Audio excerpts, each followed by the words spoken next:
Ni aikari itura ria Kubweye kaunti-inĩ ya Migori aria maracakaya ikuũ cia andũ ana a itura rĩrĩ aria marakuire thutha wa kunyua njohi ngananie iria irerĩkana gũkorwo na thumu. Na mahali walikuwa na kunywa, huyo mama ameaga dunia, ndio alikuwa na hiyo anauza hiyo chang'aa, na hata yeye mwenyewe ameenda.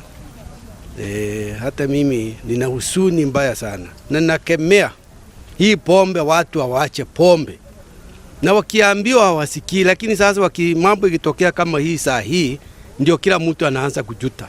Tuna majonzi na masikitiko makubwa sana, kwa sababu hatuwezi kupoteza ndugu 4, wengine kama 5 au 6 wako hospitalini, wako katika hali mahututi.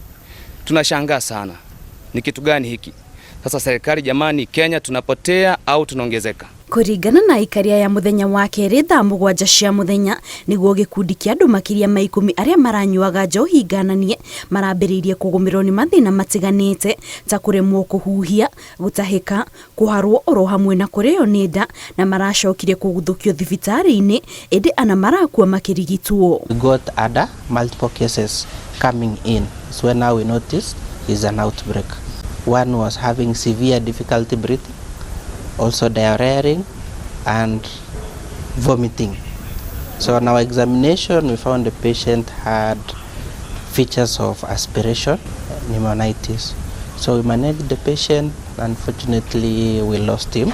Andũ angĩ 8 marerĩkana makometio thibitarĩ-inĩ itiganĩte kaunti-inĩ ya Migori, kuria amwe ao marerĩkana gũkorwo na thĩna wa kuona. They are having abdominal pain and difficulty walking with slurred speech. So not seeing the multiple patients coming in and the facilities, the numbers were going high, so we could not be able to manage them at the same time.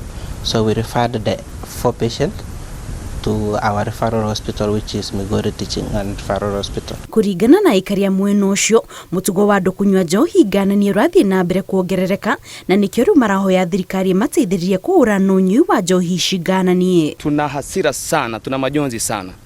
Tunaomba sana serikali tusaidie, tuangalie kama ni pombe hii, basi pombe haramu iondolewe, tujue kwamba imeondolewa.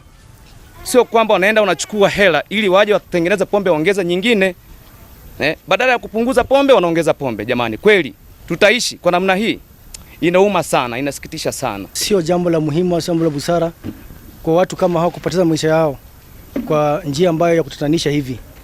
Kwa hiyo ni vizuri tuomba serikali ambayo iliomba sasa hivi yaangalie kwa kina na urefu kwamba chanzo ni nini ambacho kinachofanya mpaka pombe kama hii inapatikana kuwa na sumu. Mĩĩrĩ ya andũ acio na ĩtwarĩtwo nyũmba-inĩ ya kũiga mĩĩrĩ ya Akdiva, ũthuthuria ũgĩthiaga na mbere.